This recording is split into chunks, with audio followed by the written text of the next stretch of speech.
All right. Here is another silly argument. Obviously, this is more towards Catholicism, but Orthodoxy still uses this. They just use it differently. The Catholic Church will say Peter is the foundation of the church, while the Orthodox actually line up with the Protestant interpretation of Matthew 16, but they'll say that it's not Peter that's the foundation. They'll use the whole council of bishops to be the foundation. So they both basically use the same silly argument, and they both basically use the scriptures in the same way a Muslim does. They just take one piece out of context, right? Saying Peter's the foundation of the church, and then they use that to justify all their nonsensical beliefs, right?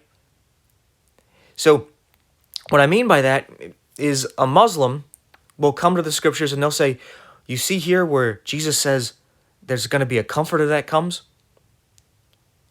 That's Muhammad. All right, now let's throw the Bible away and just rely on Muhammad and Islam, and we'll go to the Quran, and that's what we'll use to follow as the Word of God. And that's the same thing the Catholics and the Orthodox will do. Peter is the foundation. That means we are infallible, we can never be wrong, so let's throw away the Bible and just focus on us and our traditions and our authority, right? And it's like, no, right? Just like the Muslims, they take the whole thing out of context. The Comforter isn't a man, it's the Spirit. It even tells us, Jesus says that the Comforter is the Spirit that he's going to give. It's not a physical man, right? So they take that out of context. The same thing here in Matthew 16. The context of the passage where this is said is, who is Jesus? And it's Simon who says that Jesus is the Christ, the Son of the living God.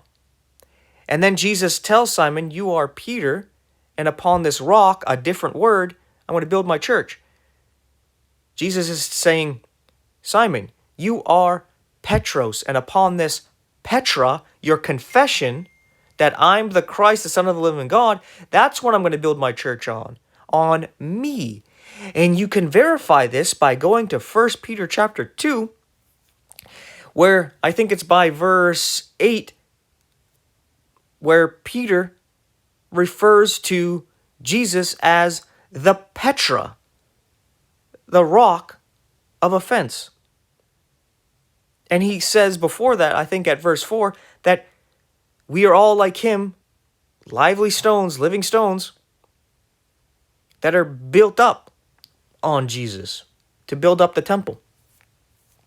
And then when you go to 1 Corinthians chapter 3, verses 10 and 11, Paul says that there's only one foundation, and no one can lay any other foundation, and that is Jesus Christ. And later on, when he brings up the rock, Petra, that followed Israel and gave them water in the wilderness, that Petra is Jesus.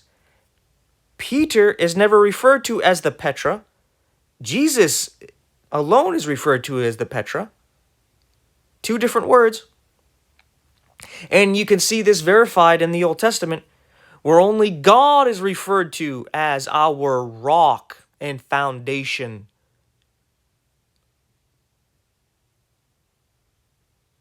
So this argument here is just the tactic, the same tactic the Muslims use to try to pretend that they are agreeing with you. Yeah, the Bible, amazing book, like Donald Trump, greatest book ever, Well, maybe my book, The Art of the Deal, maybe better. I don't know. But the Bible, great book. But it says, that I'm right. Look at here. It says I'm right. So let's throw this away and we'll just focus on me. I know what I'm talking about. I'm never wrong. I'm infallible. Just believe what I say. All it's going to be good. Don't worry about it. Right? And that's what these people do.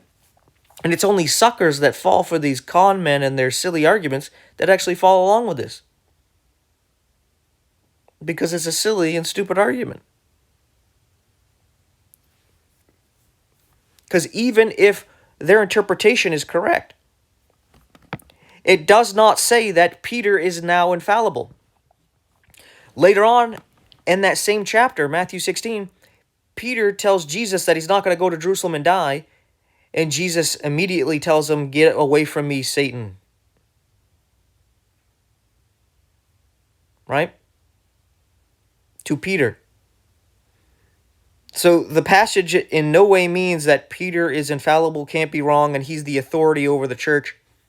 It doesn't mean anything like that.